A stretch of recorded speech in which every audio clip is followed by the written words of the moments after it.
comment faire abstraction de tout ce qui est autour de nous pour arriver justement à être nous-mêmes. C'est très difficile, je trouve que c'est très difficile. Le yoga nous y aide, bien sûr, j'en fais, mais j'ai beaucoup de mal.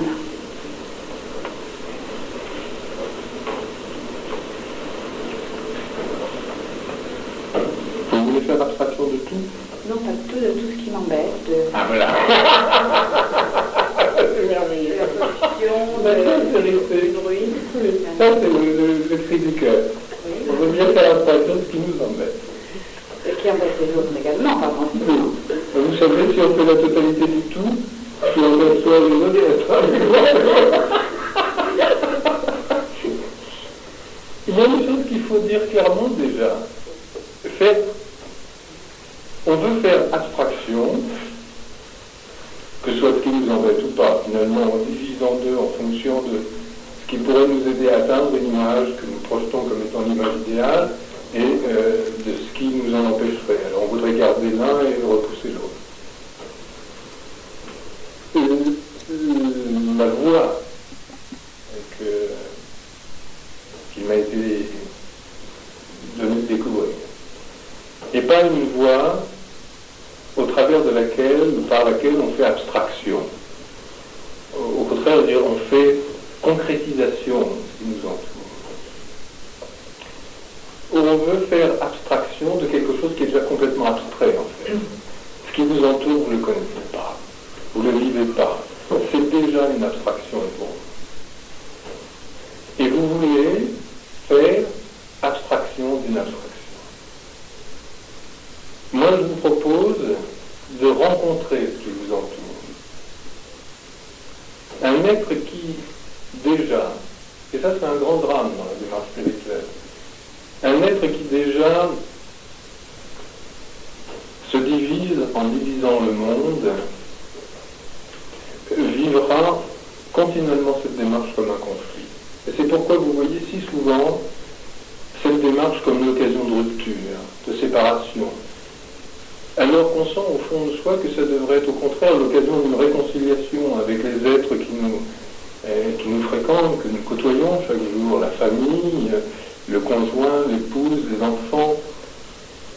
On voit tellement souvent des êtres dans cette démarche qui vous disent « Oui, mais c'est tellement difficile, depuis que je suis dans cette voie-là, on ne se comprend plus, on s'éloigne, et c'est beaucoup plus souvent l'occasion d'une rupture que d'une rencontre. » Pourquoi? Parce qu'on cultive en soi une idée de la réalité et qui a d'ailleurs été importée aussi de l'Orient, et ce qui est dommage aussi, c'est qu'on a importé en premier qu'une vision très très particulière de la démarche de la réalité orientale, qui est celle de la renonciation par les voies dites du yoga. Le yoga prônant en sanskrit Kevalya comme la réalisation, c'est-à-dire l'ultime solitude, l'ultime isolement, et ceux qui ont adopté ce mode d'approche et de pensée se sont vus, oui, peu à peu amenés à condamner, à refuser le monde. En fait, il faut se dire que ces démarches-là étaient enseignées à des moines, renonçant par des moines qui étaient censés renoncer.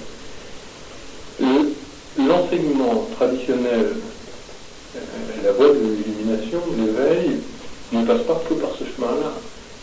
Si, par nature et par, situation karmique, on se trouve être marié, avoir une activité sociale, aimer le plaisir, aimer jouir au niveau des sensations, des émotions, des pensées, et qu'on tombe effectivement que sur cet aspect-là de la démarche, ça va être terriblement frustrant.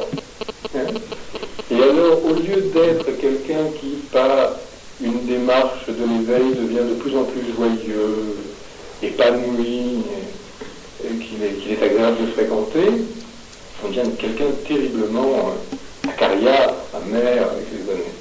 Parce qu'on s'interdit constamment ce dont on a très très envie, en utilisant le prétexte d'une réalité qui doit s'abstraire. Cette démarche passe par la rencontre avec le réel quotidien. Si on pas par nature un tempérament porté à la renonciation, il est de loin préférable de reconsidérer sa voie et de bien voir si c'est celle qui nous convient, parce qu'il n'y en a pas qu'une. Et il y a peu d'êtres. Et en général, il n'y en a pas dans les entretiens où je me trouve, qui soient appelés à une démarche de renonciation. Notre démarche, c'est rendre concret le monde. Et le monde n'est réel que lorsque vous êtes le monde. Tant que vous vous sentez séparé du monde, vous vivez avec votre lecture du monde, et une lecture très abstraite. Vous n'éprouvez pas le monde. Alors votre question, reconsidérez-la. Voyez si véritablement, au fond de vous-même, c'est un pressentiment qui vient des intuitions du cœur, qui vous fait vouloir vous séparer de ce monde-là, vous abstraire de ce monde-là pour réaliser le divin ou la réalité que vous recherchez, ou plutôt que ce pressentiment-là, c'est un mécanisme qui est beaucoup plus rattaché au domaine affectif, psychologique, ou d'une mauvaise, mais on ne reçoit pas par hasard une mauvaise instruction spirituelle, dans une mauvaise interprétation en tout cas de l'enseignement, qui vous fait poser ces questions et vous donnant envie de vous abstraire de ce monde.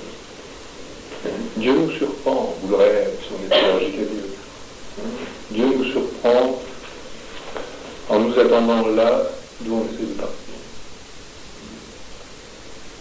Dans votre renoncement, c'est l'acceptation, c'est tout. C'est de renoncer à la renonciation. De renoncer à la fausse renonciation.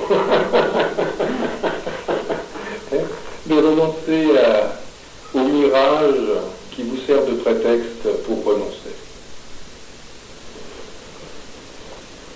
Et l'acceptation, vous ne pouvez pas, de même que vous ne pouvez pas décider de renoncer, vous ne pouvez pas décider d'accepter. Dans la voie du renoncement, dont l'un des maîtres illustres a été Shankara, qui est donc le Vedanta non-duel de la voie du moine, de la voie de la renonciation, le mot-clé, c'est neti, neti, pas cela, pas cela. C'est-à-dire que tout ce qui est perçu est envisagé comme n'étant pas le réel. Et effectivement, de négation en négation, ultimement, le Vedanta vous dit vous allez réaliser l'Atman, le soi. Ça, c'est la voie de la renonciation. Maintenant, dans la voie de l'acceptation, de la même façon que dans la voie de la renonciation, tout ce qui était perçu était considéré comme Maya, donc pas le réel, dans la voie de l'acceptation, c'est exactement le contraire qui va se produire. Tout ce qui apparaît est reconnu comme le réel. Le mot-clé, ce que l'Inde appelle les langues d'affirmation, c'est Sarvam Kavidam Brahm. Tout, en vérité, est le Brahman. Tout est le réel. Bon. Là, vous ne décidez pas de dire oui, d'accepter. Vous vivez constamment avec le rappel d'une affirmation du réel en vous. À chaque fois que vous êtes confronté à un événement, au lieu de le diviser entre événements favorables à ce que vous voulez atteindre ou obstacles à ce que vous voulez atteindre, donc qui vous fait rentrer dans le choix et tout ça, d'emblée vous dites, cela est le réel. Et puis après vous voyez. Mais c'est le premier constat qui va vous habiter dans la démarche de l'acceptation. Vous ne vous obligez pas à dire oui à ce qui arrive. Sinon, vous êtes simplement un refus qui dit oui. Vous êtes un non qui dit oui. Et un non qui dit oui, ça reste un non. Et il ne va rien se passer pour vous. Si ce n'est que, avec le temps, votre non va taper pour sortir. Et c'est très désagréable. Et vous vous frustrez constamment. Plutôt qu'être un non qui essaie de dire oui, parce qu'on a parlé de l'acceptation, et encore, c'est notre raccourci du spirituel, notre mentalité snack bar. Bon, alors c'est pas la renonciation, bon, alors c'est l'acceptation. Allez, hop, et on va dire oui. Ben, c'est pas possible. De la même façon que la renonciation n'est pas adoptée comme ça un beau matin en se levant, l'acceptation non plus. L'acceptation, en fait, c'est le réel qui un jour nous accepte